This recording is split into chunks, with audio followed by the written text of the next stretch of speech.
66 سے 68 انسان کی بے بسی.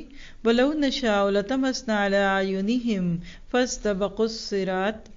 اور اگر ہم چاہتے تو ان کی آنکھیں بے نور کر دیتے، پھر یہ راستے کی طرف دوڑتے پھرتے، لیکن انہیں کیسے دکھائی دیتا. اور اگر ہم چاہتے تو ان کی جگہ ہی پر ان کی صورتیں مسخ کر دیتے، یعنی یہ سارے فیچرز ختم ہو جاتے، پلین فیسز رہ جاتے، پھر نہ تو وہ چل سکتے تھے اور نہ لوٹ سکتے تھے. اور جسے ہم بوڑھا کرتے ہیں، اسے پیدائشی حالت کی طرف پھر الٹ دیتے ہیں، کیا پھر بھی وہ نہیں سمجھتے؟ آپ کھلی آنکھ سے کوئی چیز دیکھیں تو وہ کیسی دکھتی ہے، اور آپ اس کو کیمرے کی آنکھ سے دیکھیں تو یہ کیسی لگتی ہے؟ یہ آپ کو کیا دکھ رہا ہے؟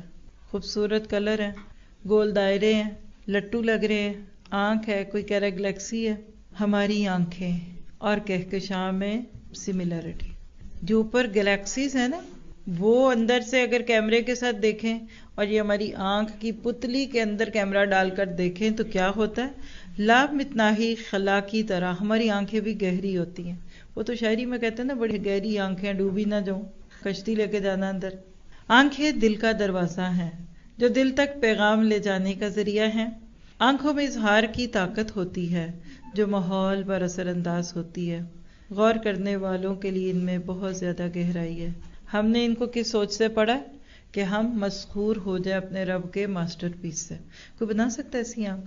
اور آپ کہتے ہیں کہ یہ جو آنکھ ہمیں سخت دکھتی ہے نا، اللہ نہ کرے سوئی سے رپچر کر دے نا، جھلی ہے تو یہ سب پانی ہے. ہم نے کر کے دیکھا ہوا یہ تجربہ.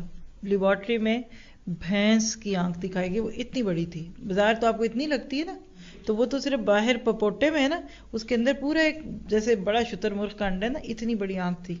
تو جب وہ لا کر انہوں نے ٹرے میں رکھی تو یوں ہل رہی تھی، پھر اس کو ایسے کرپچر کے سب پانی نکل گیا. اللہ اکبر کبیرہ. اللہ کے لیے کسی کو مارنا اور زندہ کرنا کیا مشکل ہے؟ اتنی بڑی کائنات، اللہ کے اتنے بڑے کارنامے، تو کیا وہ مرنے کے بعد بندے کو زندہ کرنے پہ قادر نہیں ہے؟